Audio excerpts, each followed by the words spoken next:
I am not depressed. Good afternoon, everyone. When you're not American, just the Let's go! I'm very thirsty. Okay, that counts. Oh, spice it up a little. I was like, go to your room. El futuro es Kavana. Rav Gav. Rav Gav. Rav Gav. Horav Gabriel Friedman. This is Mo, And this is Aryeh, and you're listening to the Relatable Podcast. Let's do it. Rav Gav, thank you so much for coming on the podcast. It's a pleasure to be here with you. Look at this gorgeous view in the background, Chava. Absolutely beautiful. Shout out our generous host over here. Oh, nice. Anyways, how are we getting started? You guys run the show. How's everybody feeling today? Baruch Hashem, amazing. Amazing. Great. Okay. We're going to hop right into this. Okay, so we did multiple hours of well-researched documentation on Rav Gav's storied background and history. GPT. Yes, and ChatGPT has told us that with over 2 decades in Jewish education, Rav Gav has spoken in over 500 cities, from Johannesburg to Sydney to New York to Mexico. Rav Gav's lectures and clips have amassed millions of views online, making him one of the most widely shared Jewish speakers in the digital age. And Rav Gav has also been a keynote speaker at major Jewish conferences, including Birthright Israel, NCSY, Olami, Momentum, and college campuses worldwide, engaging with top professionals, students, and Jewish leaders across the globe. What a resume right there. Yeah. Okay. So one second. I just want to tell you that a bunch of years ago I had to write a resume. Just be very clear for all those out there. Some of that's true, right? Some of it's true. But I had to write a resume, and my father wrote it for me because I didn't know I don't know how to do this, whatever it was. So he ended up writing, helped children gain a sense of responsibility and grow into themselves, AKA camp counselor. You Nice. understand? So that's what just happened over there. Right? Whatever you just said, it was like, if I had to write something, that is such baloney, what was just written there. 500 cities. I don't know if there are 500 cities. I was definitely not speaking 500 cities, but some of that was true. Yeah. I think Ravi's just trying to be humble. Yeah, I'm sure. pretty sure I predicted this reaction. I was like, No. Mexico is true. Okay, South Africa is true if it said that. Johannesburg's true. Sydney's not true. I did have to, you know what? The truth is with the sick technology that exists, we were supposed to go, my family were supposed to go to Australia. We had tickets, we had visas, we were ready to go. This was, the year was 2020, right? 2019. It was the end of 2019. COVID? Well, that didn't happen yet, but, it was... whatever, we were ready to go, and I mean everything, and then this thing COVID came out, and we were supposed to fly through China. It was like the whole thing, but then it didn't happen. So ChatGPT's got to work that out. Maybe they worked it out because they saw a visa I had. Nice. Went to Sydney. It was such baloney. It's crazy, scary. I love it. With all that being said, you are beloved by many, including ourselves. That's nice. And pretty much every single person that's heard of you. With all that being said, the stacked resume. What would you say your mission is right now? Right now, not 20 years ago.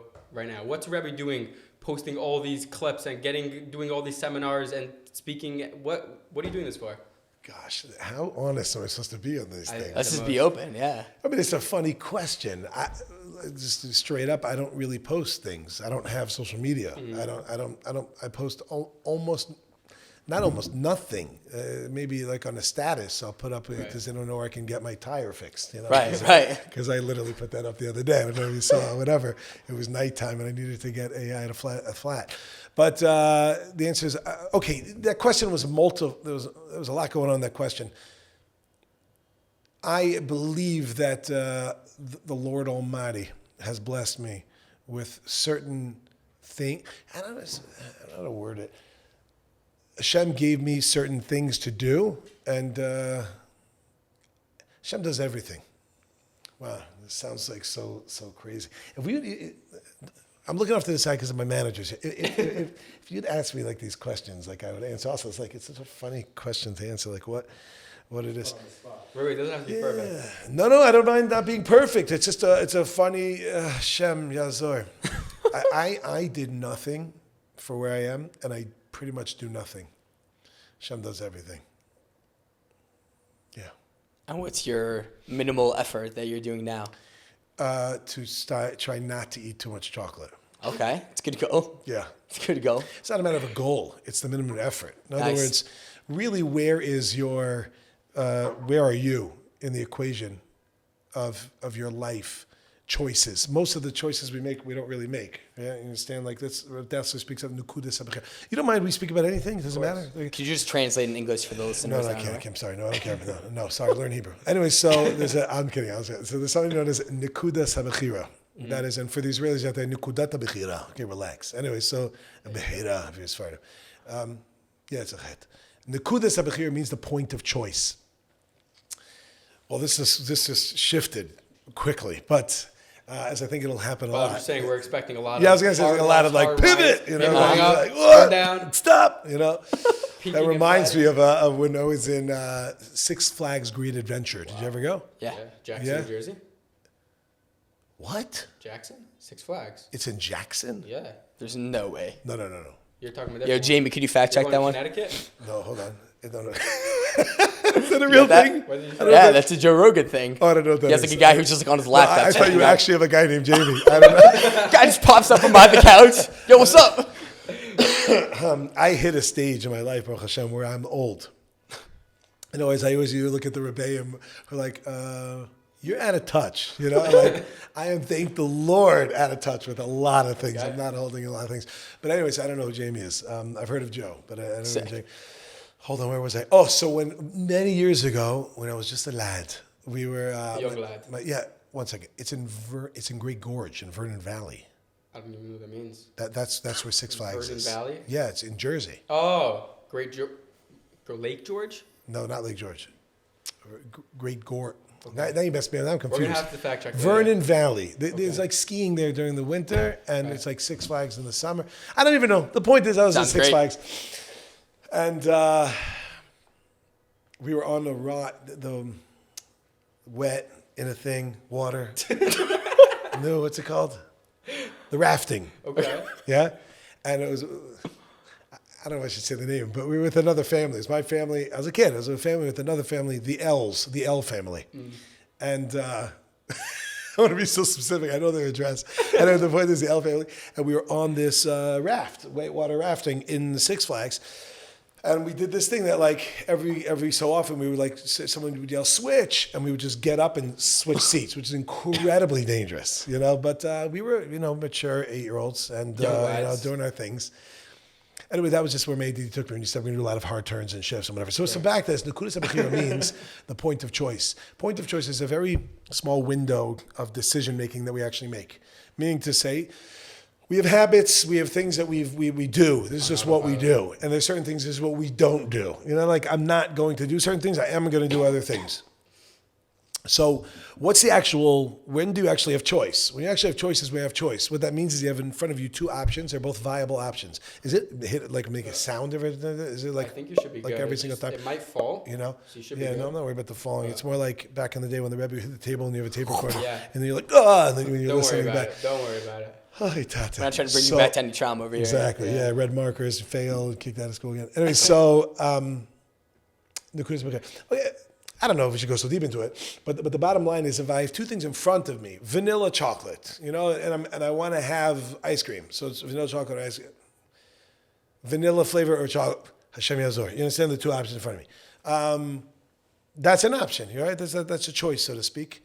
If I want to have chicken or I want to have pizza. So it's like, okay, do I want to be flavor? You know what I'm saying? Like, oh, what if something comes up and whatever? Right? That's in front of me. I can make a choice right there. Okay.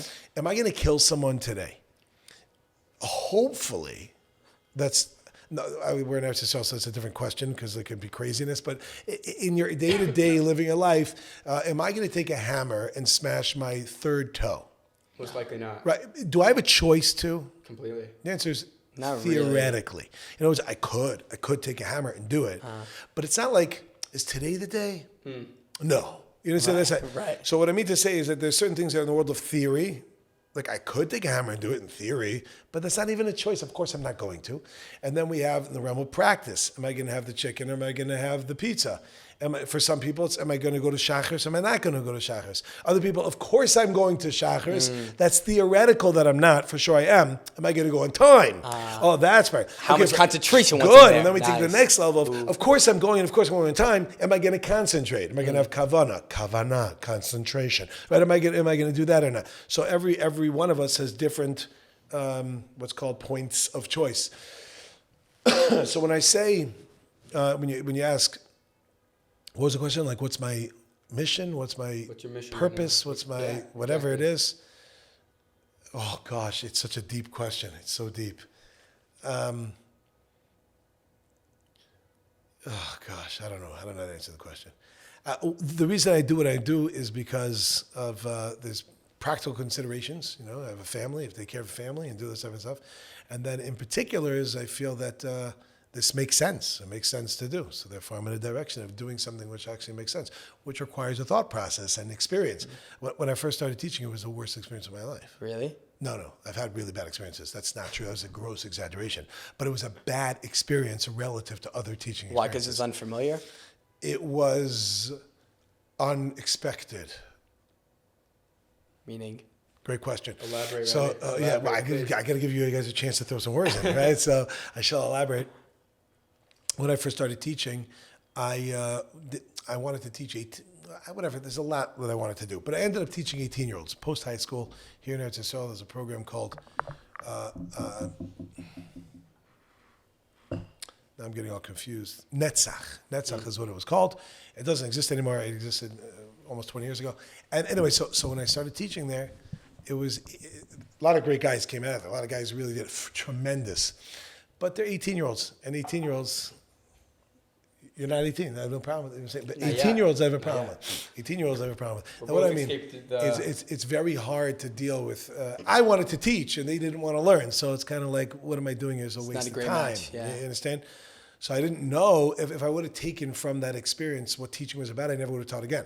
If that would have been I finished that year, I'm like, forget this. This is terrible. Yeah. Okay, but I was stuck. I needed a parnassa, so I continued and I went into other places. Eventually I ended up in Eish Torah. Now Eish Torah was like, make katze el katze, from one extreme to the next. That was like, in terms of what people were interested in, becoming motivated. The average age was 25 to, the average age was 30. Wow. I'm saying post-college, intellectuals. I'm not necessarily intellectuals, but interested. You know, there's some intellectual, some more emotional, whatever it was, but they're there to learn. So if you're coming to do it, as opposed to an 18-year-old, 17-year-old coming to Eretz Yisrael, it's kind of like have a good time, especially Modocs, type of whatever, coming from like, your whatever type of background. So you're coming because like it's what you do, whatever it is, Is that part of the conveyor belt, So, okay, so gosh, when you ask me the question, what's my purpose or whatever it is, I have a friend who used to ask me how I am. He stopped asking me.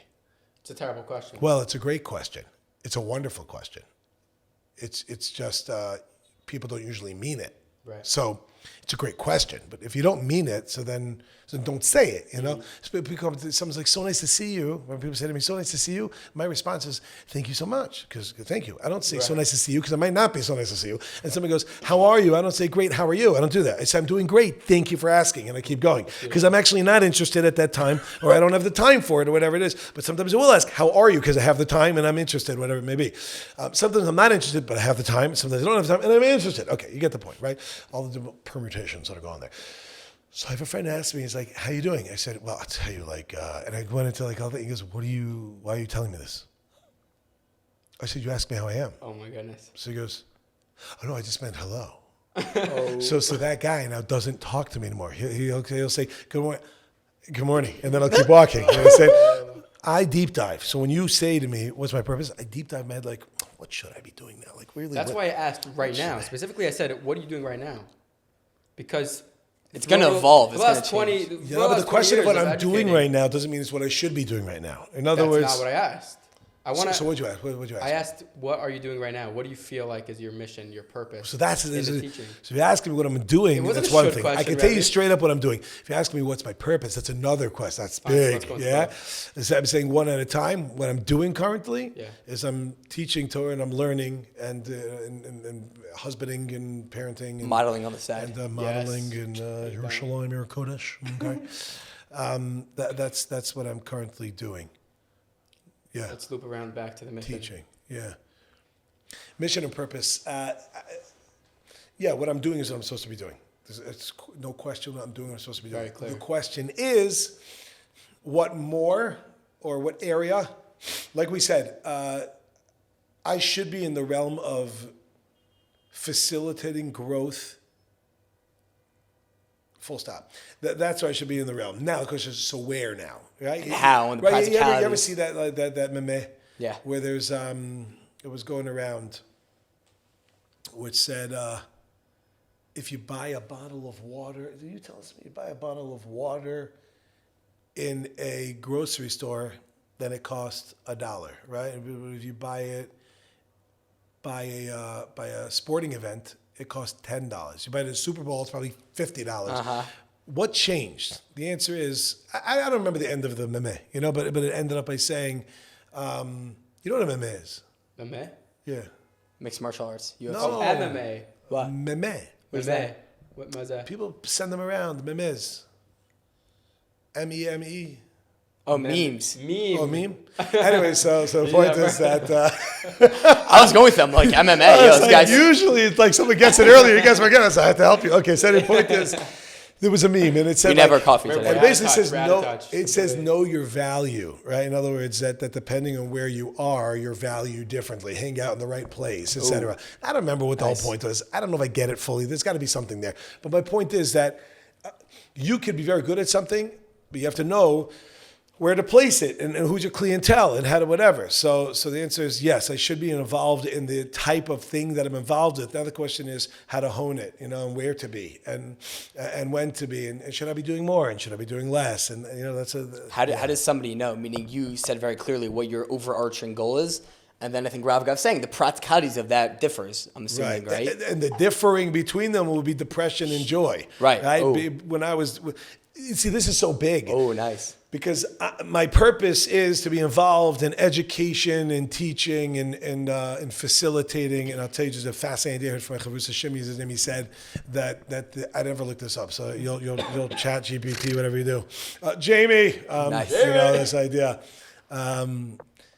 That the word education, the prefix edu, means to draw out. So the purpose of education is not for me to tell you something. It's for me to facilitate you saying something. You understand? Yeah. So anyway, whatever. It's just a nice little shtick. So if I were to judge my experience of what I'm Cartier? What are we messing with? Bulova. Okay, so get it clear.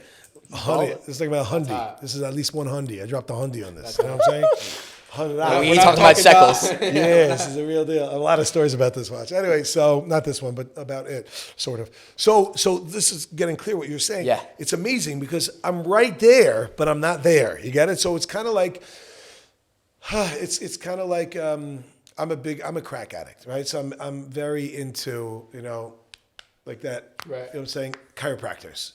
You know what I'm saying? I very much, I'm a big fan. We just lost like 40,000 viewers. Right now. Crack addict. No, people can't handle. Oh, that's your, what's it called? That's your clickbait right there. Oh, nice. the crack. Good, put it out. Your career is done. You're welcome. Started on the contract. Our new career just started. Anyway, the point is that crack facilitator. you go to a chiropractor, right? And a chiropractor, if you're familiar, right, is that essentially you could be right there. You're just a little bit off. You need a little click in order to put things back into place. So I was right there. Everything was good. I had the material, the whatever. That's not even true in the beginning, but fine. The point is that let's say I know what I have to do, how. But I'm in the wrong clientele. So you have to find that, whatever. And if I would judge based off that, I would never do it again, right? So how do you figure it out? Right? That's what I'm asking. Question, for the right? listener who's like, yeah, I'm a pretty average guy. I'm nice. I'm sweet. What do I do? How do I find what my calling is? And adjust as time goes on, like you're saying. Yeah. Okay, so there's I have to give credit to Rabbi Tatz, Rabbi Dr. Akiva Tatz. Yeah, Rabbi Tatz. I've said this so many times, I don't know if I said it or he said it. So if it's good, then obviously it's me. And if it's a mistake, it's Rabbi Tatz. Okay, so clickbait number 2. Anyway, so you got to put in your timestamps here. Anyway, God, I this think is like I think it's Rabbi Tatz. He wrote a book called The Thinking Jewish Teenager's Guide to Life. Did you read the book? You're fantastic. I haven't. Very good book. Skip You have to. It's very, very. Can we get it? Can you have the book? Should we show it, Jamie? Anyway, The Thinking Jewish Teenager's Guide to Life. I think it's an oxymoron, so they just changed it to life. But anyway, the point is that thinking Jewish teenager. But point is that I think it's chapter 6. I made that up because I like the number 6. By the way, if you say things with enough confidence, like people will believe you. Right. I was nodding along. I'm like, chapter 6. I recall that actually. 6. I love 6. Okay. Anyway, so it could be chapter 10. Anyway, the point is that Rabbi Tatz writes on happiness, and he talks about what is happiness. And I think in his wording, it's when a person is doing what they're supposed to be doing, essentially. Happiness is the feeling that one gets when they're doing what they're meant to be doing. So it's when everything's aligned and everything's like whoosh, clicks in, like, oh, makes sense. Like when you're building something, you're not sure, is this right? And then there's a click. You're like, oh, got it. Then you realize you clicked it in backwards. But the point is, there was a click. There's certain things like, oh, it just clicks. What's that expression? It just clicks. That means like, it makes sense. Like this is what it's about. When you plug something in, like when you plug it in, the light turns on, right? So the question is, how do you do that? How do you find the outlet? Right, so you have to find the outlet to make sure it's the right wattage. You have to make sure, I'm saying 110, 220. You lived in Israel long enough to know that you plug the wrong thing and then it's gone. By the way, it's only in Israel. If you do it in America, it's not going to explode because it's less. You're saying this is 220. That's 110. That's why. If you put a 110 and 220, it's just hitting it with craziness. Put a 220 to 110, it's just not going to work, or it's not going to work well. Right. So a little note. So don't be worried about America. You probably shouldn't do it anyway. But anyway, I'm an electrician. Are you actually? No, but I worked with electricians. You seem very well educated. Yeah. Well, you told me to just say things like I believe in them. ChatGPT has already proven that I am a registered electrician, and it will be on the next one after it calls the information from this. Anyway, point is, how do you do it? Oh, first of all, you must try, as they say in South Africa, right? You must try. That means you have to try. Yeah, you have to try things. Now, really comes down to actually thinking and processing your experiences of your life. Kodesh Baruch Hu created everyone with a certain. There's also nurture involved in terms of we get exposed to things, not negative. I'm saying we get exposed to things that we get drawn into because of emotional experiences that were positive, et cetera, and therefore we want to do that. Not necessarily that was your tafkid, but you feel connected. But there's also a natural side of like we're drawn to things. Like the Gemara says, if someone has a tendency for blood, become a mohel, right? What does that mean, a tendency for blood? That means that there's something there that's natural, that's inside. So you have to do something that's very hard that most people don't do. That's called thinking. Right? You have to think. And thinking really is not that difficult. It is hard. It is. If you've never done it. It is dangerous. But it's good to have a Rebbe, a mentor, someone good. It's crucial to have a mentor, a Rebbe, that you can speak with, bounce ideas off of, help guide you, educate, right? To bring out, to draw out of you what it is that you enjoy. You start seeing common things. So like throughout your life, let's do like a live reading right now, okay? Because you're a palm. Okay, so now it goes like this. Tamim Tia. So there is, if you think back in your life, this is a personal question I'm asking you now, of various experiences from the time you're very little that you can remember of things that you were involved with, that you walked away with a feeling that was a great feeling. And I don't just mean fun. I mean that it was meaningful, that you felt connected to. A lot of as the camera turns to you and I drink. Nice. Go. Camera 2, hit it. Jamie. Definitely a lot of social interactions was a big one. A lot of relationships, a lot of giving over, a lot of teaching, similar to what you're describing, in more of a real, relatable way, as opposed to more commercialized, really connecting to the person. I'd always walk away from like a deep conversation with somebody like, wow, that was... Okay, so I assume that played a role in what you're doing right now. In other words, these are things that you've done through your life, even though you haven't been exposed to that much of work life, but that's a mistake. Just go through when you were 6 years old. What were your interactions like? What was your experience? Did you feel like you were the one that went in there to help people, that spoke with them, that were involved, et cetera? And there's a certain feeling that comes to that, which is an amazing. You're like, I want to do that again. Right. There's something going on over there, and there's a Nice. reason that is. And some people are not like that. Some people are not people. You know, they're not like that for whatever reason. Obviously, there could be traumatic experiences, but we're not talking about that. But people going through whatever it is that they. That's Rabbi Fisher with all of his svarim, right? Whatever. Okay, just to reference something we spoke about, our private joke publicly. Mental health. Anyway, so back to this discussion. Jamie, edit that. Anyway, so back to this discussion. That is that you have, if you look through your life, you're going to start to see moments. I'll give you an example. I have a cousin that was working somewhere and ended up taking a job at somewhere where they had to work double the hours for half the pay, and they were in heaven. In other words, because the work that they were doing in the first scenario, it didn't speak that, it wasn't there. It was just like, it didn't talk to them. So they got paid, and it was good pay, and there was good hours, but they were dying inside. You understand? It was like, it was miserable. And then they did something that, no, this talks to me. This is meaningful. This is purposeful, right? And therefore, right? So the way I would, Rabbi Tatz, the way I sum up that idea, I call it M-A, meaningful accomplishment. Happiness comes from a meaningful accomplishment. So fulfillment, right? This comes from when you're accomplishing something. Doesn't mean you finished it, but you're involved with doing something, going in a direction which you find to be meaningful. And if it actually happens to be meaningful objectively, matov manoim, in other words, from a Torah standpoint, Even better. etc. Yeah, even better. Now it can't be that your individual things are going against the national mission of the Torah, right? So if you have a particular, I'm really good at aiming, I like to kill, I'm going to be a hitman. You understand? Nice. It doesn't exactly work like that, you know? From the IDF. I'm not. Ooh, I you didn't could say channel anything. that. I'm not getting involved. I don't know. ChatGPT coming after me for that one, but Maybe I have a question. Yeah. Sorry to cut you off. I want to put myself in like everybody else's shoes because I feel like I discovered somewhat what what I want to do for the rest of my life. I love this. I love working. I love keeping busy. But someone that's on the journey of discovering what they really enjoy, you're telling them to just spray and pray. Try as many things as possible. Try cooking. Try this. Try speaking. Try that. Did you say pray? Spray and pray. You ever heard that term? Just spray and pray. That one thing hits the target. Got it. You're spraying your gun. Yeah, you're the hoping. hitman. I got it. Yeah, go ahead. So Spray and pray. spray and pray. Got it down. We're gonna use it in the next lecture. You're saying I should say yes to that? I'm saying, Is that the method? Are you telling everybody to just spray and pray, try as many things as possible, and eventually you'll find your thing? Or is there No, like the first is step there I'm saying is to just process. You've already sprayed. Ooh, You know what nice. I'm saying? Through Like, life. If you're 15 years old, even 15 years old, you've done a lot. You've been involved with a lot of things. You went to camp and you're in school, you had interactions. There are things you're involved with. Now, some things maybe you didn't do yet, so you just don't know. That's where you could start more spraying, I guess, you know. But spray more. but understand that there's a certain reality of an atiya, of something you are drawn towards, right? Why do you think people don't go after that? Because I think what you're saying is true. There's a natural inclination that people have, and then they don't go after it. Do you think it's due to social constraints, whether it's family, parents, acquaintances? What do you think is holding back Nobody people does. from doing Everyone it? does. What are you talking about? Meaning what? Going after No what one's ever speaks to not them? going- When is everyone ever not going? I think most people don't. What are you talking about? I don't think most people go after what truly speaks to them. Where'd you get that from? From my experiences of meeting with people, I hear. which is not a lot, but I hear. even myself, I don't know. Like, Okay, now we're talking to another world. This is a different Zach. There's a different thing. There's two different ideas we could be talking about. One idea we could be talking about is the idea of a job, right? That's one thing. Okay. And it sounds to me that's what you're talking about.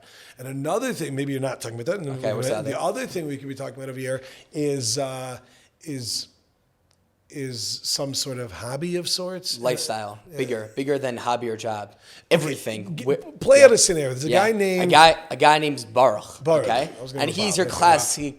Yeah. Okay, I might get in trouble for this. Go, That's go. just super, I- yeah. this Classic white shirt, black pants. I'm not stereotyping either way. He could also be wearing a kippah suga, and that also will work. But in this example, we're using a white shirt, and he goes. and The oversensitivity. I that know, just I'm so occurred nervous right now. Is unbelievable. I just see the hate By the way, comments I right was now. like- I know. I didn't have any I thought. forget You said anything this guy black. related. I'm like, okay, you know, you're like, it could be it could be no kippah. It could be Please, Karbach. right. It could be Karbach. Right, Okay, right. Yeah, go ahead. Yo, keep him out of the picture. He's also wearing a white shirt.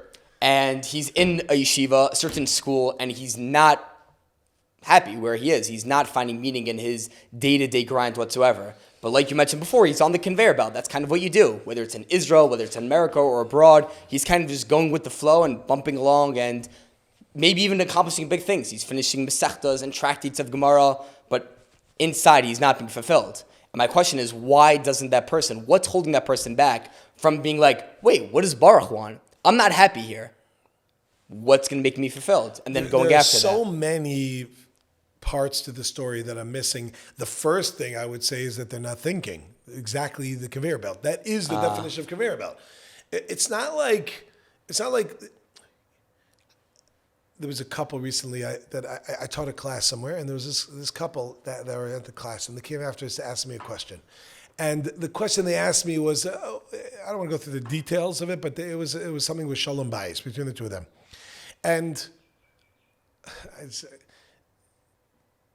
whatever it was that they asked, the answer was like, I can't tell you the exact thing, so I've got to come up with something different that can make sense. Okay, let's just be, even if it's it's a silly example. The husband wanted to have for dinner tacos and meatballs. The husband wanted to have ice cream. He was in the mood for ice cream, but the wife wanted to make for dinner meat.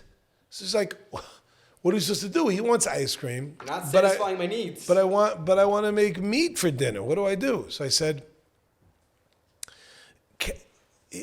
they were there together. So I said to the husband, this didn't happen, but in this, I said, you want the ice cream after dinner?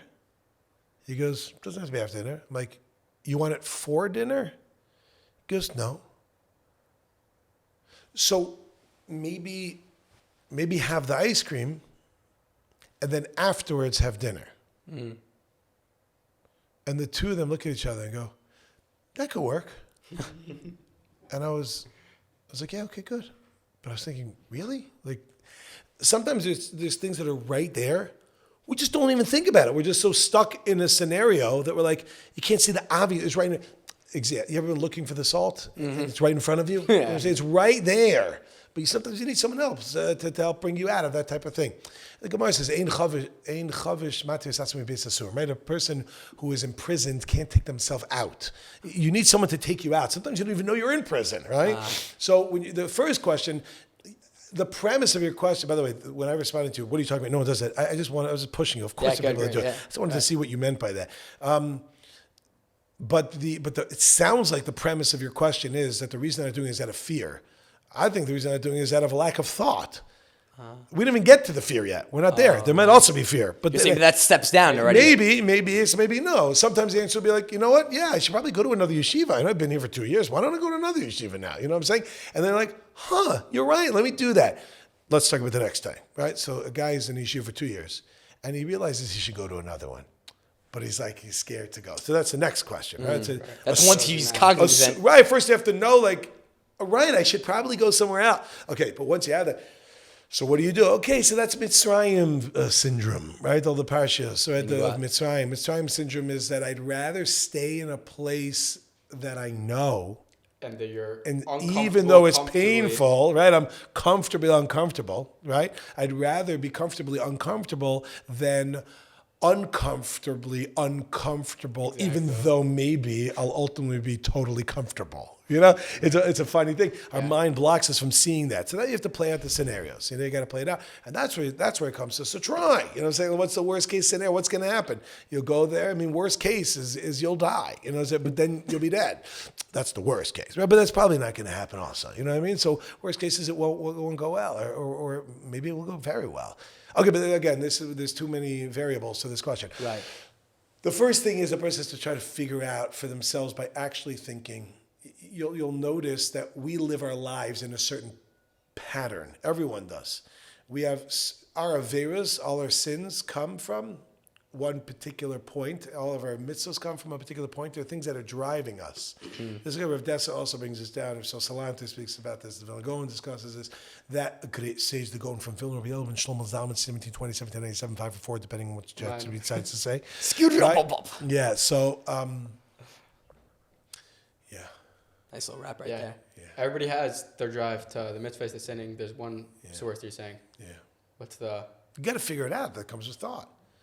That's why I heard from Ephraim Waxman. He says, Rabbi Waxman. He said, the pasuk. I don't know who he was quoting, but he said, "Shuva Yisrael ad Hashem Elokecha ki chashalta ba'avonecha. This is found in Hosea, chapter 14, verse 2, which means Shuva Yisrael means return Israel. Shuva Yisrael ad Hashem Elokecha, until the Lord your God, ki chashalta ba'avonecha, because you have stumbled in your sin. Now, there's a lot of grammatical issues that are going on here. It's too much for me, for the layman, to explain all the details. I'm just going to say it out that Shuva Yisrael could make sense. We're talking to a plural. Israel, you have to return. Ki chashalta, though, is lashon yachid. That's singular. It said ki chashaltem, you have plural sinned. You've stumbled. But it doesn't say it. It says you have in the individual ba'avonecha, in your sin. Now, I don't know your personal life, but I do know that you've done a lot of averas. Whoa. Yeah. Yo, you're a prophet. Yeah, you like that. Yeah, I saw your hand. I do know. I read it. Right? Ki chashalta ba'avonecha means that you've done a lot of sins. So why does it say you stumbled in your sin?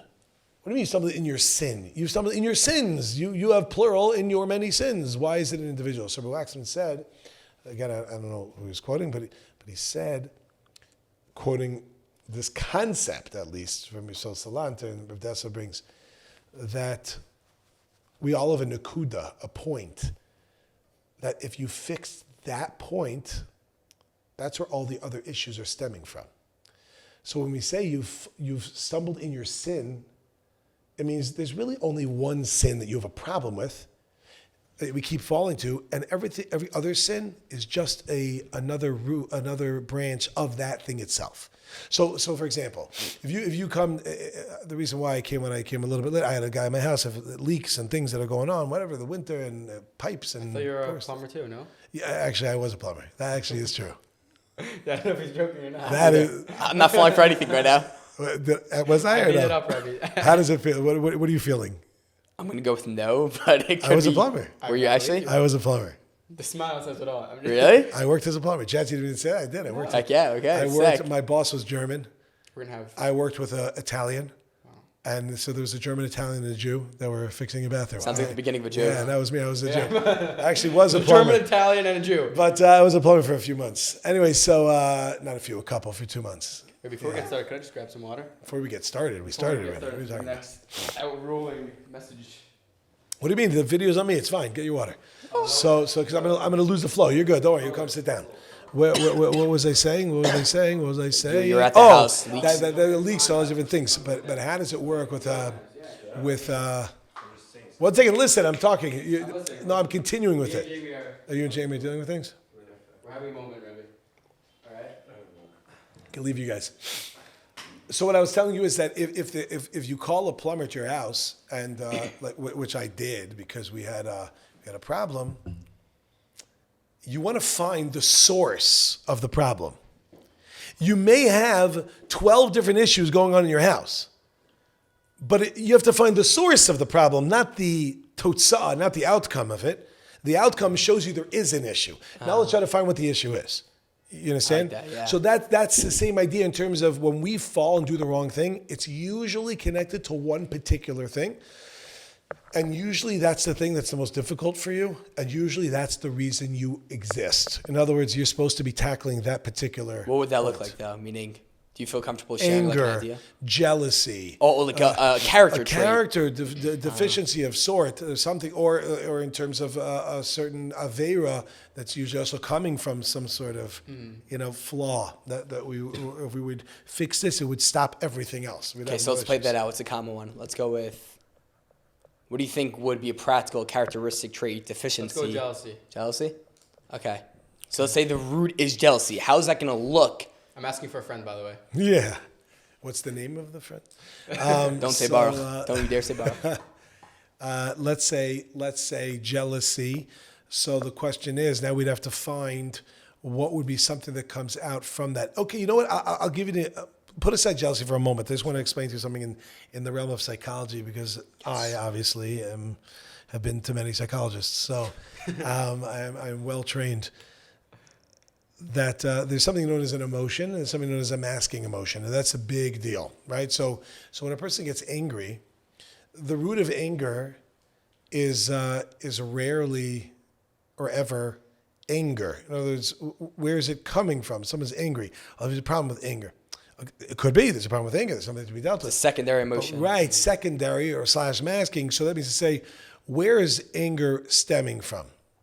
So I'm sure you've thought about this. What is your research about you? Scared. It could Good, be yeah. You're worried. I'm insulted. Yeah. I don't feel Right, valued. yeah, Insecure. Yeah. It's usually coming from one of two places, either sadness or fear. Right. Now, sprinkle in a little arrogance, and then you have yourself anger, right? But the outcome is anger.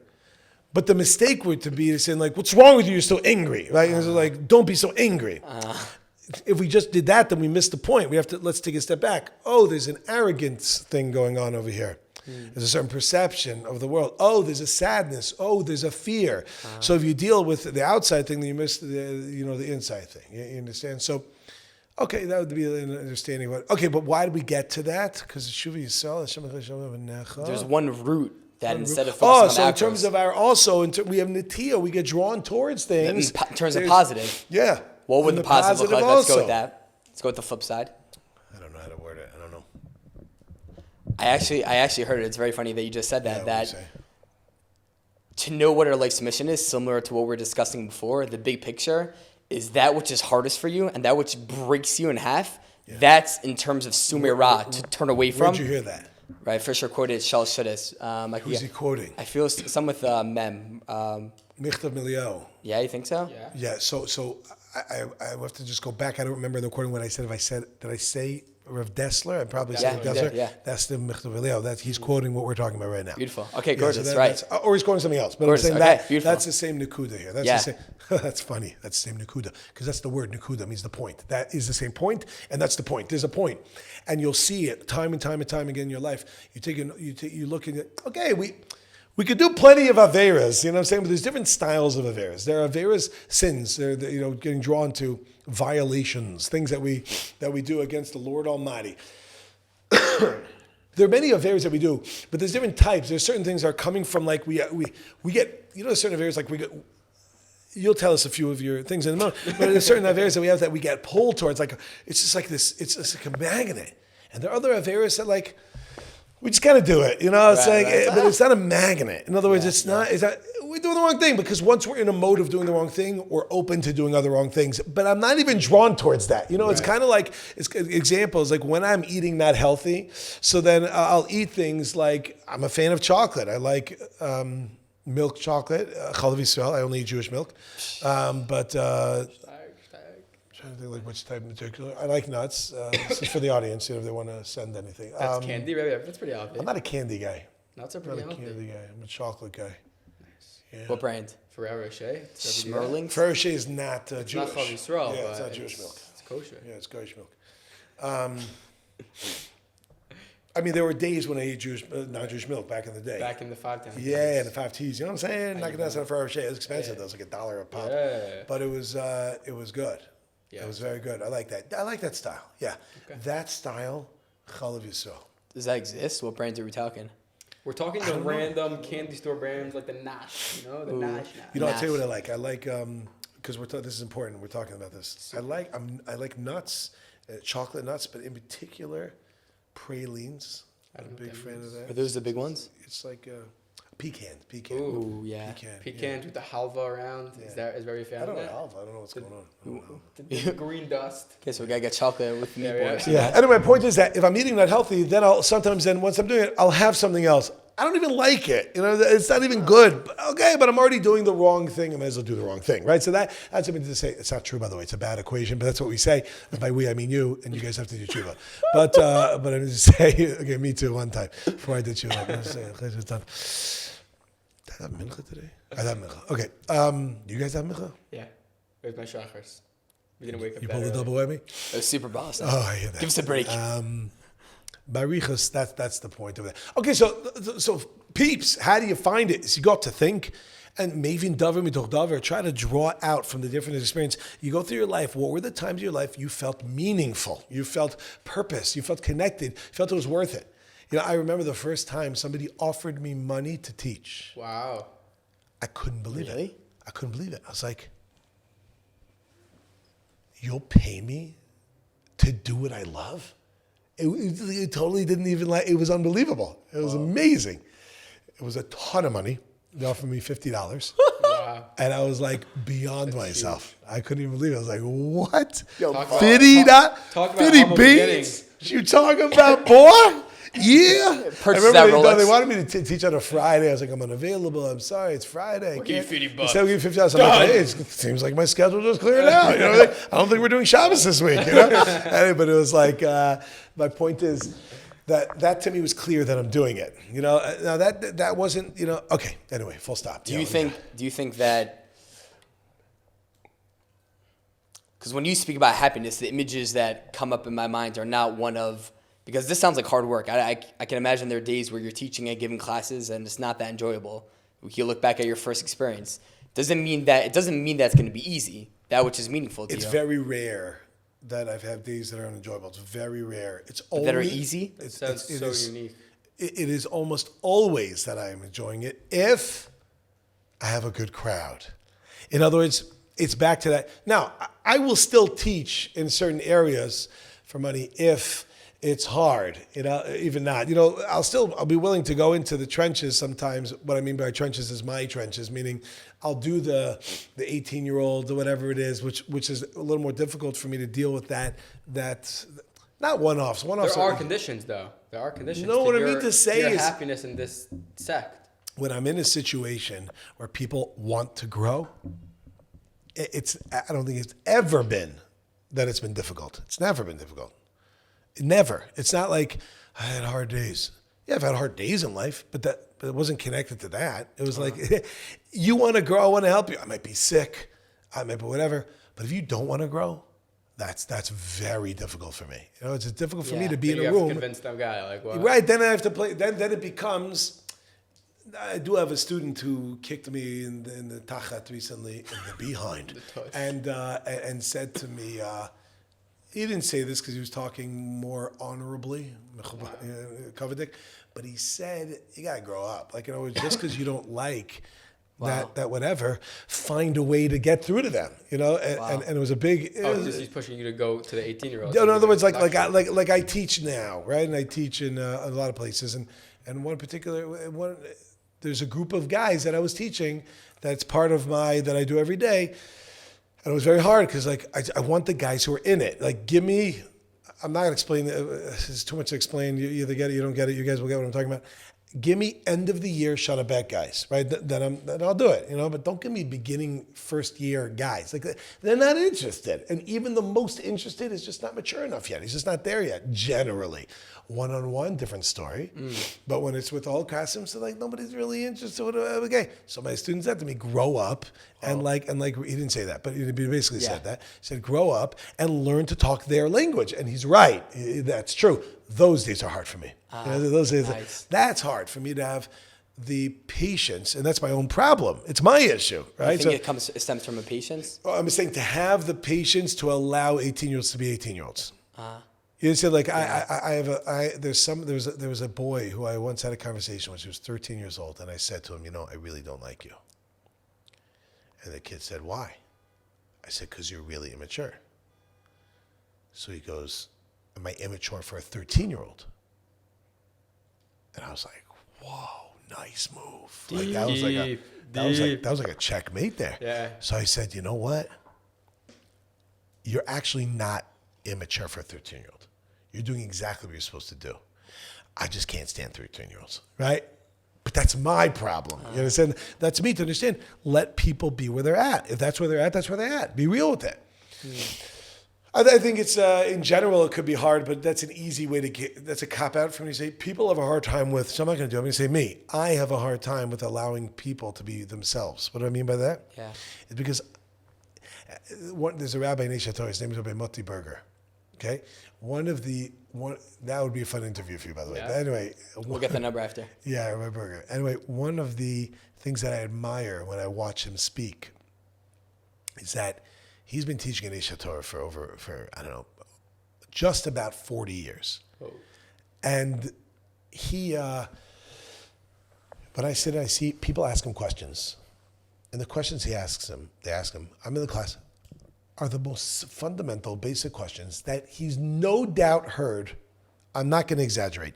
Tens of thousands of times. Wow. I myself have heard the question thousands of times. Such as what? And I'll sit. What about things happening to good people? Isn't it good enough just to be a good person? Why a mullik? Like what did they ever do wrong? What a good evening happened. Yeah, which is like the first. You know what I'm saying? And do I really have free will? Is there free choice? These are like the classics that come up again and again and again and again and again. And they're great questions. I'm not knocking the question. They're great questions, but it's always, in my mind, cute when to see that ding when someone's like, wait, but then what about things happen to good people? And they think they're the first person ever asked the question, and you're like, oh my goodness. So I watch my burger. My burger talks to them as if he's never heard the question, and I'm like, I'm already 20 steps ahead. When the guy goes, but why? I'm like, the reason is because of your mother. And, I'm saying you had a friend who wasn't nice to you and a teacher and that Rebbe should have been fired, right? I'm saying that. And they're like, but I didn't ask my question. I'm like, I'm sorry, finish your question. They're like, what about these other people? I'm like, just go back to what I just said, So my burger, though, he has a patience and he waits for them to finish and he goes, yeah, very good. That's a great question. And then he goes and I'm like, wow.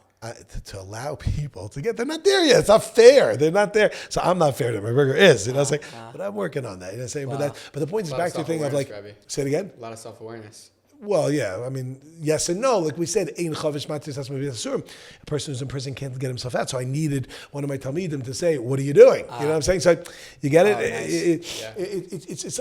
It's self-awareness when someone pointed it out. You know what I'm saying? Still, it's a certain humility being to be able willing to hear it. But you know what? It's not the first time I've ever heard that before. But for some reason, the way it was said, the different things, and listening to it and hearing it, like, okay, that's. Do your styles differ depending on which crowd you're speaking with?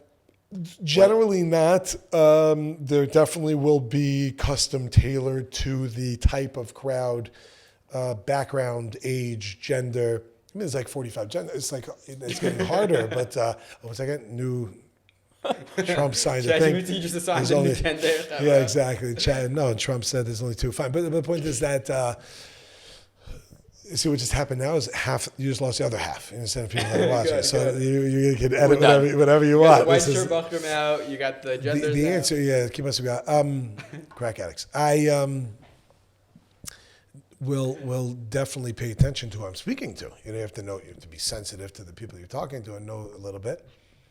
What speaks to? Can I just speak broadly? Let's say male versus female. Are there certain topics which resonate more with certain demographics? I like this question. Oh, fascinating. Nice. Maybe he's not heard that question 200,000 times. No. Have you? I mean, yes, I learned from it. Wow. What a good question. Good. Whatever. Stop it. Dang. I already answered. You weren't listening because you kept talking. No one's ever asked me that question. No one's ever asked you that? No one's ever asked me that question. Wow. That's what I tell everyone. No one's ever asked me that question. I was a plumber. I'll just tell you what goes in my mind when you ask that question. There's also a question of age, so like. Let's go with our age. 18 to 21 to 22 demographic. Yo, back down, 17, baby. I'm not in the 18 range. I know, but it's hard. Yeah, 17 to 22. 22, you skipped it? You went up? 16 to 22. Okay. One second, but there's another issue here, just like demographic. We're talking about background. It's saying like if you're coming from the from world, or you're coming from the secular. Mainstream girls, mainstream guys. Let's say our mainstream, whatever it is, high school age type of whatever it is. Is there a difference between what boys want to hear and girls want to hear? And are there certain things that they don't want to hear? I was saying, there's the truth. I was saying, usually it's like. Stop that. I'll just tell you what popped into my head, even though it's not at all what you asked. Is for some reason I was thinking like, so what do people like to hear? Different things, whatever. Svardim popped into my head. Like to hear always about. The requests I get from Svardim is always, can you talk about dreams? Can you talk about demons? And as a third topic, I guess girls in general like often would like, there's all different types, of course. I get wonderful people, wonderful types, all different types. They're all wonderful types. But I would say a lot of times relationships, they like to discuss like relationship topics and things of the sort.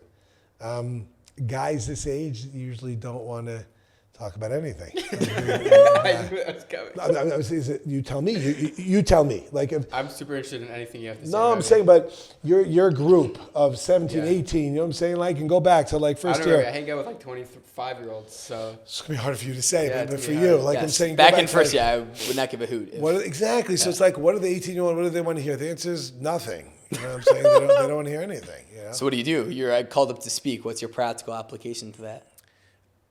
Usually I'll have to come into. I mean, again, it depends if I'm brought in to speak somewhere. If I'm speaking there kavua, right?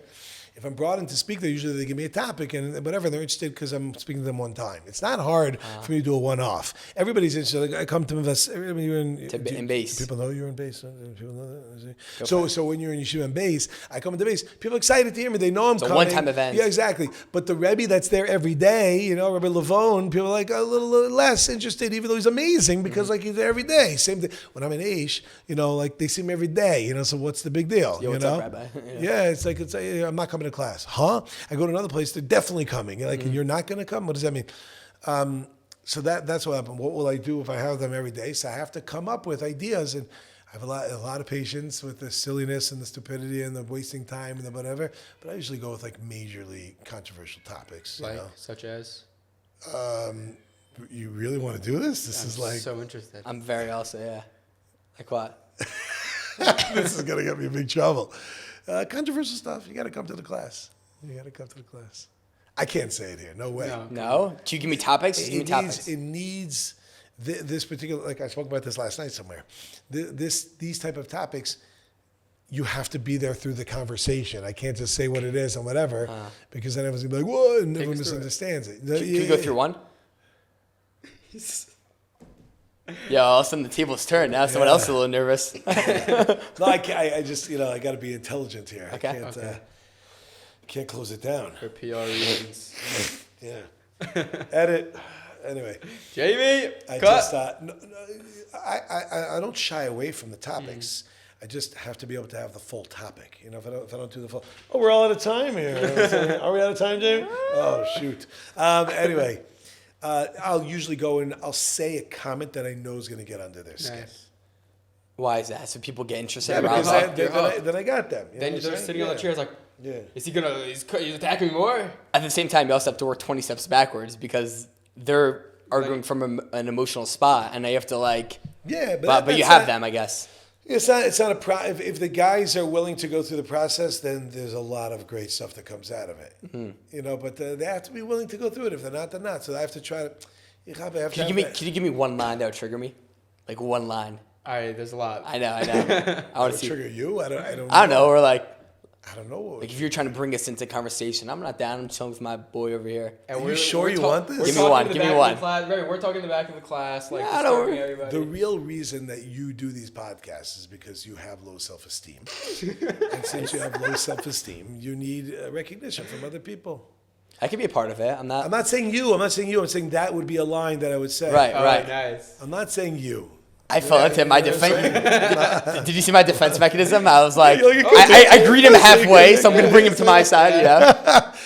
You get it? That's like that would be Nice. a statement that could fantastic. sting. Yeah, You understand? And it could be true, could not be true. I'm not saying it is or isn't. It brings me in. I'm like, what? Yeah, I don't know. I really don't know why you're doing what you're doing, and I'm not. This is not my podcast. I'm not going to turn it on you, right? But I am just pointing out that that's an example. You Nice, know? I like that. So and that's low hanging fruit. You could just throw in the Right. self-esteem line, and boom, you kill someone. That's like an easy target. You know, He's crawling up in a when ball. somebody says that, like, you have an anger issue, right? And the person's like, what? I didn't even say anything. Your body language is very clear, body right? said it And like, all. what's with my body language? And then I say, guys, it says embracious. Once you have that, you know what I mean? Completely disregard the entire. No, you have to, whatever. Yeah. I mean, there are certain, there are topics that are clearly relevant to again, this depends on background, where kids are coming from and whatever it is. Yeah. That's wild. Shift. I love that. Take a hard left. That's so Anyway, In order for a person to really feel the state of happiness is what every person is looking for, then we have to tap into who we really are. To tap into who we really are is we have to look into who we really are. That takes time, and sometimes you need help, outside help, some sort of mentor, a teacher, a good friend that can help us to investigate and figure out what drives us, where do we feel most meaning, where do we feel purpose, and then to try to bring out from that to one nakuda, to one point, to be able to then take that and move forward. I love That's that. a good thing. That's a good one. No, That was great. that's a good quick. That was like it's not controversial, but it's That was beautiful. Yeah. yeah. All right. Wow. I like that. That was beautiful. Yeah. It's Yeah. gorgeous. What, in terms of, again, finding what speaks to you.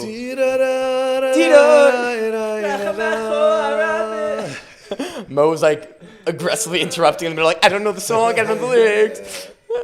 What It's like that guy in Shul by Eitz Chaim. Like everyone's like Deracheh, and the guy's like, oh, you're like, no, please, bro. It's like, got it. Yalla, So obviously humor plays a big Keep going. humor plays a big role in your speaking, Yo.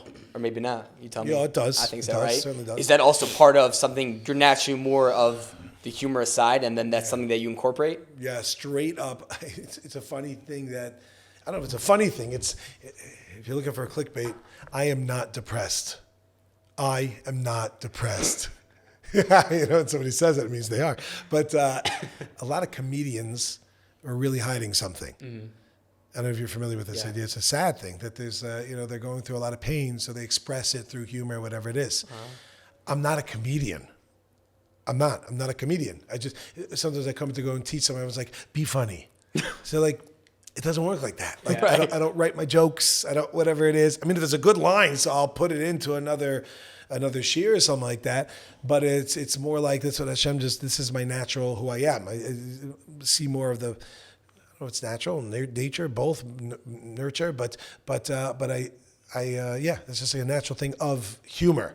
So, I was listening to a shir of mine the other day, and because I had to give the shir again, and I couldn't find my notes, and I know I recorded it, so I was listening to it. So good. Anyway, so I was. My wife said I'm not supposed to say that, but it was so good, and told me today I'm not supposed to do that. But the line that I said is, big Rosh Yeshiva, they're in the middle of a shir, mamish, and they're getting rocking it, and then they have like an Einfall, they have this like idea that pops in their head of like, and that's explanation. Ties exactly into what I was just saying. Exactly, that's what Rashi means, like medieval commentary, if you want me to translate. Right, go into the different things, whatever. For me, I have Einfalls of jokes. Like my head just gets filled and filled with like another line. I don't say it because one time I did, it was great. I mean, it was just, it was just this group. Just one after and I started talking. It was just a 45-minute comedy routine. But it wasn't playing. It was just like once I got started, I'm like, this is a great crowd. Let's just like have some fun or whatever it is. That's great. That type of thing. I don't think they're religious anymore. But they enjoyed it, at the time. They actually weren't religious when we started. But the point is, based off ChatGPT's NCSY birthright Can I ask, conventions. what does a successful speech look like for you? I mean, ultimately, a successful speech is that somebody got the message I was trying to get across and made some real change in their life. That's success. Success is not that someone just, okay, that's that. I would like to retract that. That is, there is success in what I just said. That's part of success. Right there. So there's another part of success that I find. Great leading. And that was a good way of using Viter, by the way. Anyway, good placement.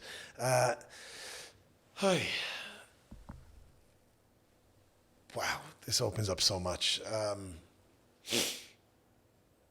There's in particular with my shiurim, my classes, my whatever you want to call them, lectures, productions, presentations, get-togethers, sing-alongs. Not a pun. With this kolishas. There's a lot of time that people will come out and they enjoy themselves. And I think it's a big deal. There are many people that are going through a lot of stuff in life. Everyone's going through stuff, but there are a lot of people that are having a very hard time with that stuff.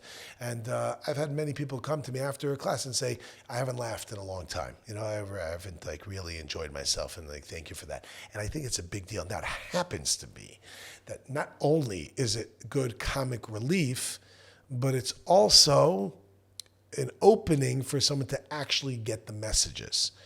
Now, it's actually often not going to be a conscious thing. It'll be unconscious, it'll be subconscious. So what happens is they're actually getting so many things that they don't even know they're getting.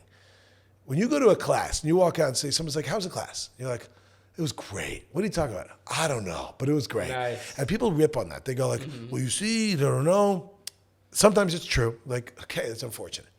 But other times, it's actually not true that it was a waste or that it was nothing.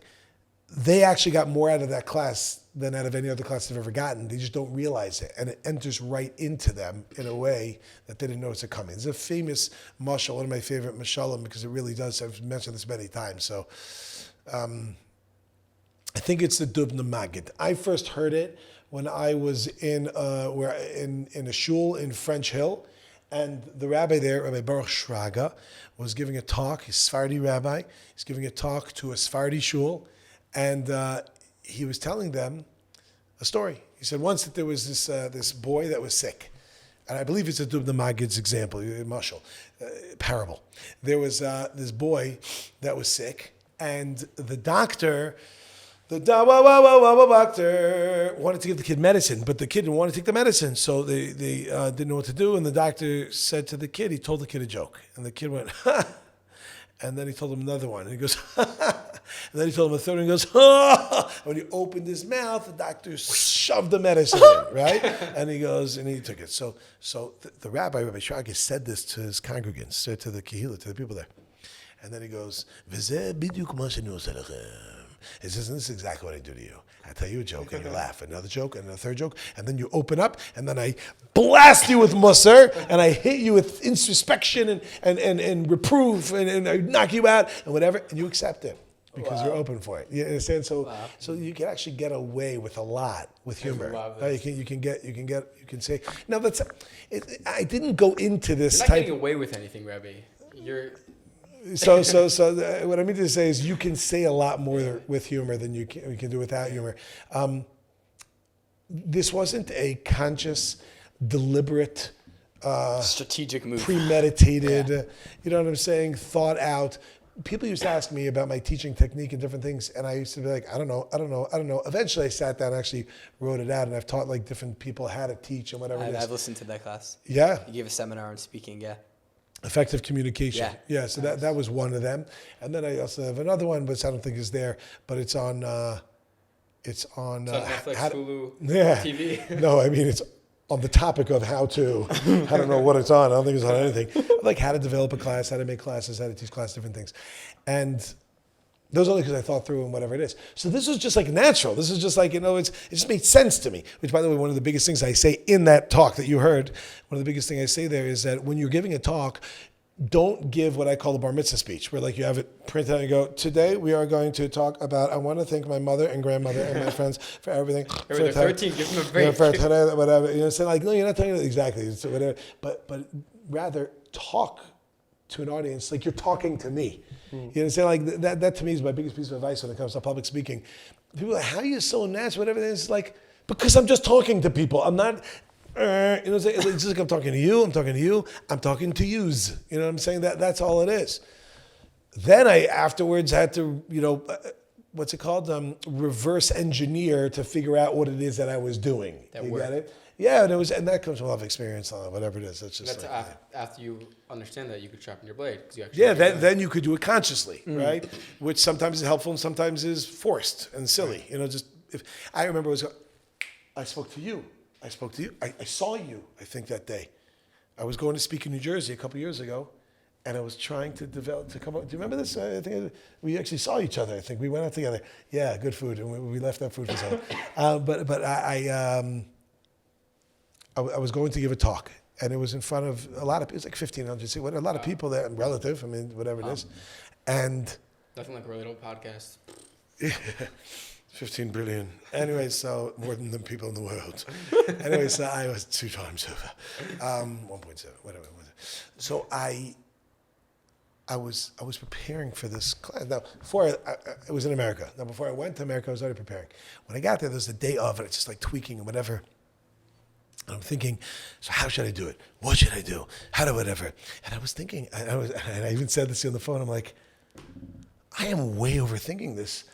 They hired me because they've seen me talk and they like the way I talk. I'm trying so hard to be something when like I'm that already. Like They want me. They want me. Like what am I? This is who I am. Like just do it. And then it was just such a pressure drop. And I was like, and I thought about something. I'm like, oh, that's a good line. And then I wrote that. And I'm like, oh, that would work. And I was like, oh. And then I actually wrote this year about 40 minutes before I got up to speak. Because it was just a lot more whatever. I mean, often I'll just change on the fly just from seeing a room and things, whatever it is. You didn't even ask this question. But my point is that that's just, how did we get here? 1 second. Humor. Was it more of a Right, conscious yeah, decision natural to of who I am, and that's the bottom line, and be who you are. Now, humor is a big tool, but don't force it. Right. If you're not funny. Yeah, it's like Not funny, dude. it's very hard. I remember watching Rabbi Orlovsky, Rabbi Orlovsky. Yeah. It was like also very funny. A lot of people who know Rabbi Orlovsky who compare me to him. I'm a bunch of years younger than him, but I'm saying that nicely for him. I'm a bunch of years younger, but yeah, it's not nice. Yeah. Oh. There's so many things I want to say. I just can't say them. It's just not highly inappropriate. But this particular, they compare me to. Oh, so I used to go. I remember people coming to listen to Rabbi Orlovsky, and they try telling jokes to him, whatever it is. Like, yeah, stop it. Like, just stop. You know what I mean? Like, Cut it. Just let it be natural. Be organic. Be real. If you have something funny to say it. But don't say, Rabbi, why did the chicken cost? You know what I'm saying? To put tefillin on the Chabad guy. You know what I'm saying? Like, you don't have to like push it so much. You know what I'm saying? Like, just be natural. Be natural. If you have something that works, it works. If it doesn't, yeah, it's a personality thing. Not everybody has to be funny. You know what I'm saying? It has to be like natural with where you are. Yeah. Yeah. Question from the side. Have you ever spoken? Yes. Didn't go well? Yeah, I was thinking, have you ever had a joke or some idea that just totally flopped? Yeah. I've definitely, the question was, have I ever spoken and it didn't go well? There are multiple aspects to that question. One is overall, like the whole talk didn't go well, and then there are certain things that didn't go well. Let's go right? first with the joke. So the answer is yeah, about 2 weeks ago. Like Really? I can't tell you what it is. I can't. I'll tell you off camera, but I can't tell you on camera what it is. What was your reaction? What do you do? You just No, keep but moving? no. What happened was it actually went fine. Everything was great. But someone sent me an email later, and happens to be that I appreciate the feedback. I really do. I genuinely appreciate it. I don't necessarily agree with what they were saying. I think there are important points that, and I take it and I hear it. I'm a big fan of constructive criticism. To hear someone goes, "You're great," shkoyach. I know that, you know what I'm saying? But tell me something that you maybe think I should work on, whatever it is, and then I'll take into account. If it makes sense to me, it doesn't make sense to me, fine. So I said something recently that didn't go so well, but I didn't know. So that's like, I didn't know. It did so afterwards. And again, I'm not sure if it didn't know. But in that class that you heard also, I said the story about I was teaching once a group and I just wasn't prepared. It wasn't my material. It was like a class that I had to learn. And it was terrible. Terrible. And it was like, I just Stumbling. Stumbling, fumbling. You know, it was like this game, Kansas City Eagles. You know what I'm saying? Like I just got demolished. 35-0. You know, whatever you told me it was. Right. So there was a guy there. His name is John, who brought the group, who literally saved me. Like somebody in the crowd asked a question, I didn't know the answer, and I didn't have no clue. I was like, and he goes, what he's trying to say is, and he totally saved me from. That's It great. didn't really save me. He just answered the question. I felt like an idiot afterwards. There are times when things don't go well. When I get too controversial, I was giving The it. crowd turns on Rabbi. Holy moly! Really? Live? In person? Oh yeah, sure. So much pressure. Yeah, How do you recover from that? Either you don't, or you do. You know what I'm saying? Sometimes, because you win some, you lose some. You know what I'm saying? There's sometimes I can only think now offhand of like a handful of things. I can think of a bunch of examples of little things that happened throughout that I would do differently, and I try to incorporate later to be more careful and aware of how to answer, et cetera, et cetera. I just gave a class recently, and I got sucked into a side conversation that was so not relevant. I think because I did that, it kind of took down the dynamic, and I had to like do damage control the next week and whatever it was. But for the most part, I did give the momentum thing you mentioned. I don't know if you mentioned it in your intro. At the time, it's called JWRP, Jewish Women Renaissance Project. Then they switched it to Momentum, Ooh, that's cute. I like and then that. they had a men's mission, which is Momentum, right? So they Very just cool. highlighted the mom and the men. Anyway, so I taught for them for a long time, and there was one group that I taught. 400 women from all over all of the United States and maybe different places, maybe Canada also at the time. Very diverse crowd. Yeah, very diverse, but coming from the secular audience, and it got hot and heavy. Holy moly! I was just talking about the idea of is Judaism all or nothing, right? And Meaning what's what? the answer? Like, have you ever, Do you have to be completely orthodox, kosher? So very good. That's actually the real question, but that wasn't the question. The question is Judaism all or nothing? The way you interpreted it was correct. You actually interpreted it correctly, and that's what people answer. But the actual question is Judaism all or nothing? So people go off, they say, well, no, it's not all or nothing. Every little thing you do is important, whatever. So I said, no, it actually is all or nothing, right? What do I mean by that? I mean Judaism. What is it? Not practicing it, which is what you said, but what is actually Judaism, right? So it's like saying, is a building without a roof? The answer is No, it's no. not a It's building. not. It's not a building. It's getting there. It's close to it. It's similar to, but it's not a building. You know what I'm saying? So, is Judaism if you only believe in 612 out of 613? The answer is no. That's not Judaism. That's your name with the letters ISM at the end. It's a new religion. You understand?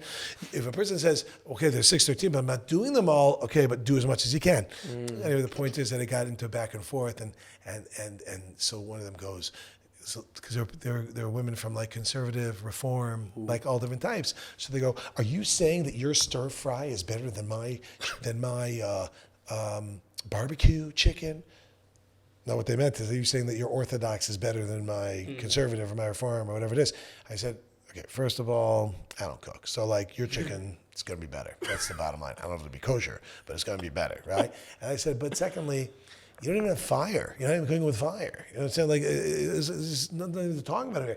And they said, well, what would you, this is where things got crazy. Yeah, this is where things got I'm scared about it. They go, well, what would you do if your kid decided that they wanted to be conservative? Nice. So I said, well, what would you do if your kid decided they want to do cocaine? And then I saw where that went. I was like, I'm not saying conservative Judaism is cocaine. And they're like, well, that's what it sounded like. And they went crazy, went back and forth and fighting and whatever. At the end of the day, I'm not going to say which town, but they're from all different cities, right? Of the 500 or 1,000 or a million cities that I visit annually. Exactly. But of the cities that were heavy against me, there was only one city that flew me to their city, and that was the one that went crazy against me. So it's like, which means I hit a nerve, and they were interested in hearing more, and then we did more. So it was very funny how that Tables. How do you balance between pushing but also respecting the boundaries, I guess? So first of all, really, there's a general rule that you need to know how to drive. You have to understand when you get into a car that the first thing is you put on your seatbelt, you adjust your mirrors, right? You put on then you can turn on the engine with foot and brake, and you put on your blinkers, look over your shoulder, and then you pull out, right? Do you drive yet? Yeah. Right. So you do the driving test. Remember that if you don't do one of those things, you fail your driving test. Show me anyone who does those things that's been driving for more than a year. You know what I'm saying? Right. No one gets in and goes like, Let me check my okay, mirrors. let's go. All right, mirrors. Nobody's doing that. It's like, okay, we're about to get on our way, folks. Coffee to Hill How's it go? tuna sandwich. Right, or like this, and it's like, yeah. But it's important to know the rules, and then you can know how to adapt. Some people are not safe at all. They just go and they get into accidents. But I mean to say is you could drive very safely without doing all those things. But you have to know those things. So you have to know how to do it, and then you could veer off it a little. Do you understand? So when you ask, how do you Know how to hit a how do you nerve, I know. dance? The dance essentially. The answer is that first of all, sometimes I make big mistakes. I do. I overdo it. I underdo it. It happens. There's general rule of what to do that like I give over in teaching, in my master class, which I don't have yet, but maybe I should do, which will be on your thing, which we're going to charge a lot of money for, just for Hashem. So there's the rules. And then there's like, once you know it, so then you can break them a little bit. So you ask, how do I do it? The answer is, I do it from experience. I can't really tell you that. That's You have to see it yourself today. Like I told you, the guy on my roof checking things. This guy, he's walking around. He's probably in his 60s. He's not even this guy who's checking these issues in my house. He's not even a contractor anymore or like whatever. He's just a consultant.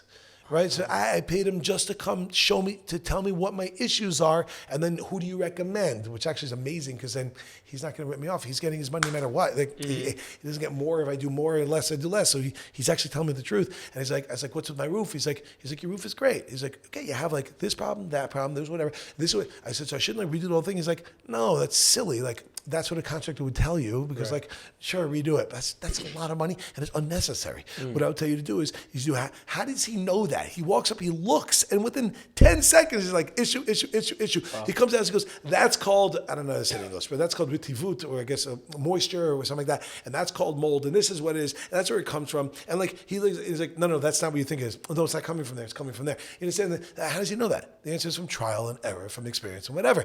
And in the beginning of teaching, you mess up and whatever. I used to write on top of my notes, slow, loud, clear, on the top of every one of them. Because I used to talk very fast. And I would talk in a way that was low. It wasn't like loud enough, and I would mumble. So it was like slow down. And people were like louder. Someone's like I can't understand you. Right. So I wrote slow, loud, clear. All my notes slow, loud, clear. Wow. And then over time you get used to it, and then you get to see, and you push the boundaries. You don't have to write it anymore. Exactly. Yeah. I'm saying now like I barely still like whatever it is, but most of the time I don't use notes anymore. Not because I'm against it. I'm very pro, but I'm just saying like I have it. You know what I'm saying? You built up that muscle. No, there is not. Whatever. Fine. Yeah. Wow, that's beautiful. Yeah. Very cool.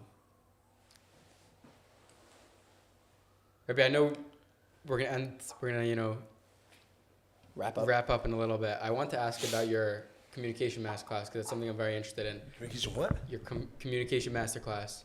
Oh, the one that. Yeah, he just gave it a title. Yeah. Okay. What was it called? Well, I don't know what you were referring to. The effective communication. Effective communication. Yeah, that was a class. It's online. It's on Torah Anytime. You gave it, right? I gave a class, yeah. Beautiful. What was could we just talk about that a little bit? I just want to hear your perspective on what's the most important things for communication. It's not what you think it is. It's no. Meaning, effectively, they called it that. I don't know why they called it that. Okay. That was talking, because they want to know how I give over classes to groups, whatever it is. But in terms of communication, if you're asking me, I'll answer you, nothing to do with the class per se, is, this is so crazy.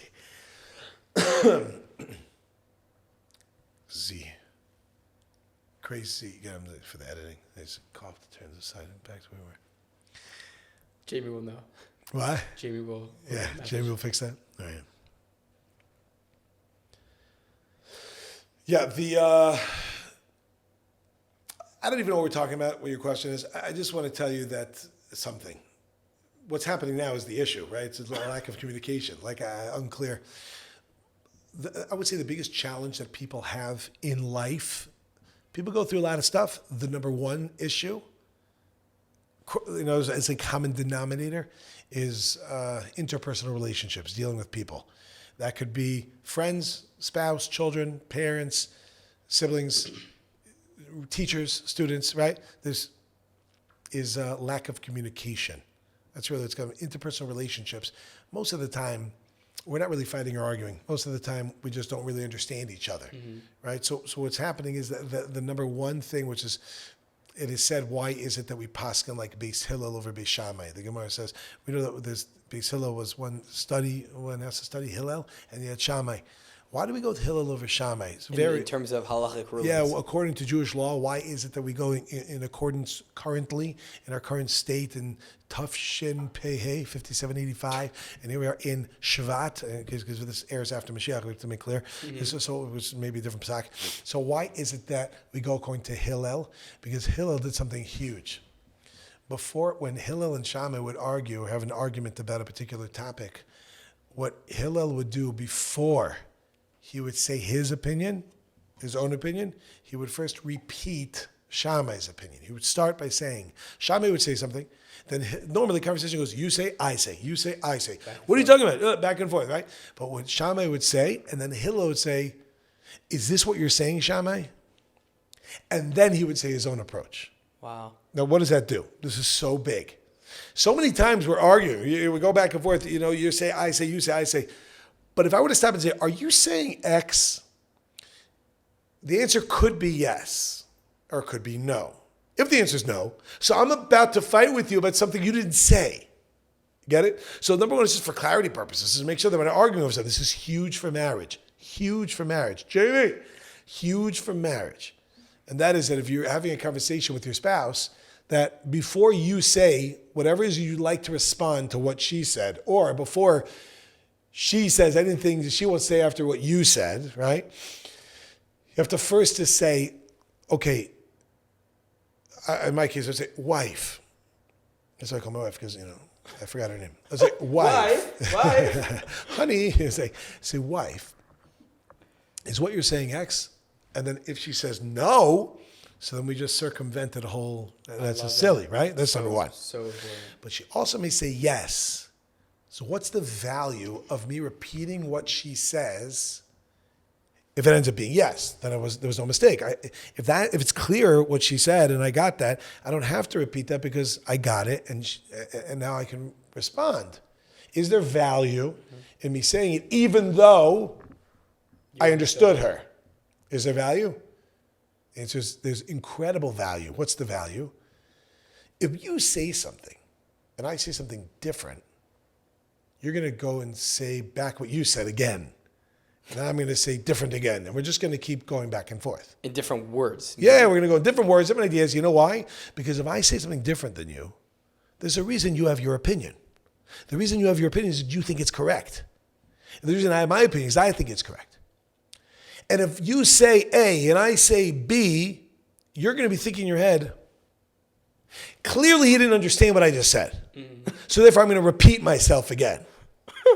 So if I preempt that by saying, are you saying A? What I just did now is I validated that I understood what you said. We're clear. And now I may say, oh, I hear that. Or I'll still argue.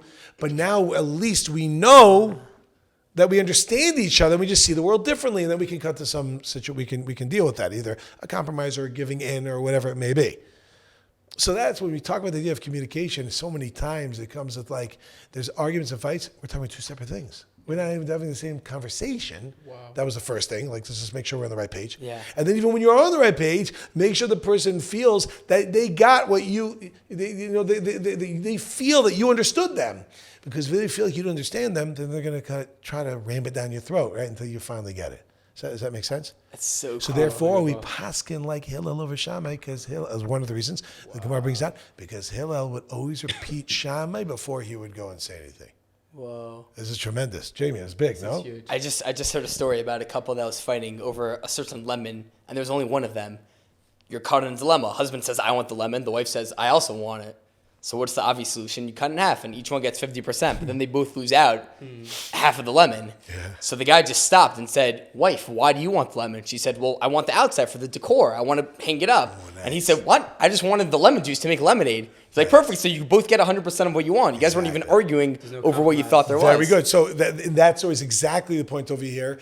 Sometimes it's not right. That. Sometimes it's 50, then we have to work that out. But what you just said is a crucial point over here that I thought, and you just wasted minutes, hours, days, weeks, years, or decades. Wow. You know how many families are torn apart because of the fact that they totally misunderstood each other? And once you've already done that for so long, you got to double down, right? Because back to your self-esteem issue, right? So it's hard to give in. Is there something you want to discuss? And that's where the anger stems from. Having the effective communication could make you guys both happy. You both are getting exactly what you want.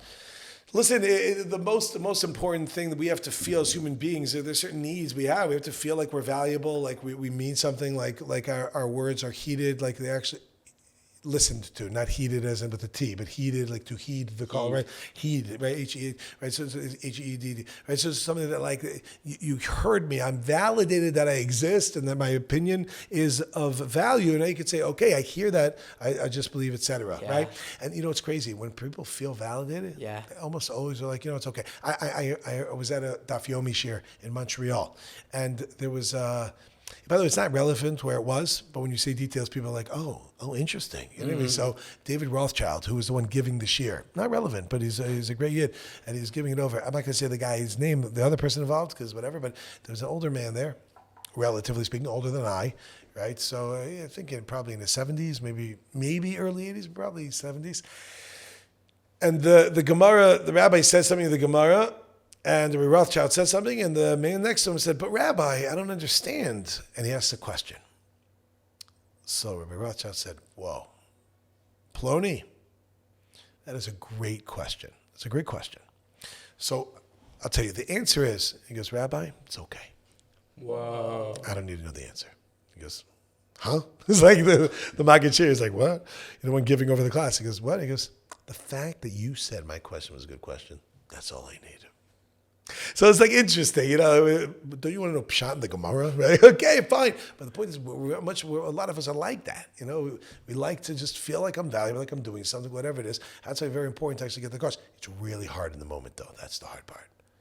Hard part in the moment is that I want the lemon. No, I want the lemon, right? So, but what is it? I was just about to take the lemon. You know what I'm saying? Like, but I was also about to just take the lemon, as opposed to like, I want the lemon. Oh, you want it? Oh, nice. Just can I ask? What do you want it for? Speak it out. See what's going on. Takes a lot of presence and mindfulness and just being in the moment. Take a moment to not react and to be proactive, not reactive. Right? Responsive. It's very hard. You have to be prosponsive, not responsive. Right. I don't know if that's a word. I think it's not reactive, but responsive or whatever. No, proactive, being proactive, not reactive. Reacting is reacting to each other. I got you. Yeah, we got into Lumbus Lachai. Beauty. Anyways, all right, do you want to wrap this up? Yes, this is phenomenal. Okay, so we have 3 rapid fire questions. Yes. I'm very excited to ask you. And with this, we'll wrap up. This was absolutely unreal. As soon as I answer the Yes. first one, are you going to the second question? Like Rapid fire means what? Like, No, you you ask, I change answer, you go? It's shorter than what we spoke about, but take it however you want. Oh, I was hoping for something else. Okay, go ahead. Okay, this one's from my dad. What is one thing you wish you knew before going into Kirov or a public speaking career? How much to do that rapidly? We're saying the same thing, Rabbi. I just want to say the other questions that were rapid fire would have been another segment. Like they were like, how do you deal with depression chronically? I'm like, yep, not touching that. That's simple. Okay. Yeah. So how do you... One piece of advice. Super shallow and not down to earth at all. Yeah, right. Or either one piece of advice that you wish you would have known before you went to your public speaking career or Kirov or outreach work that you do.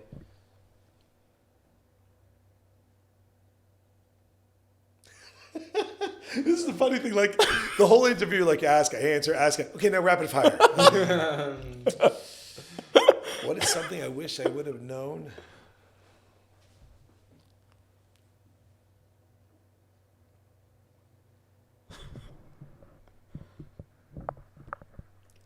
I don't know.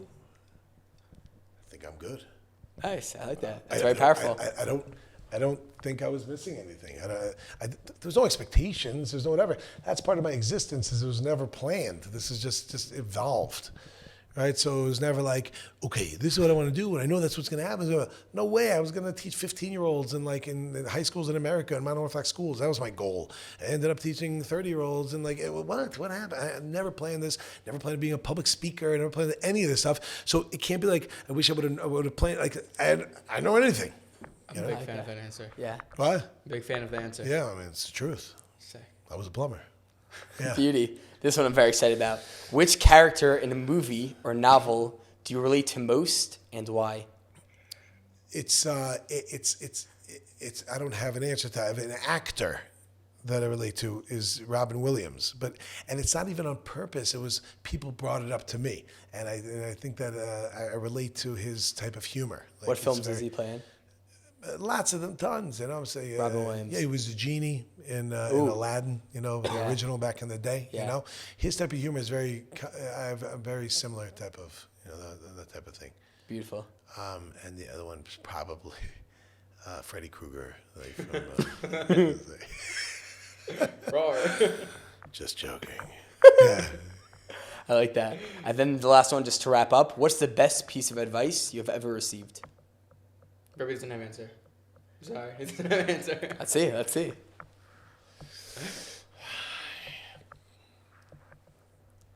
The Best piece of advice I ever received.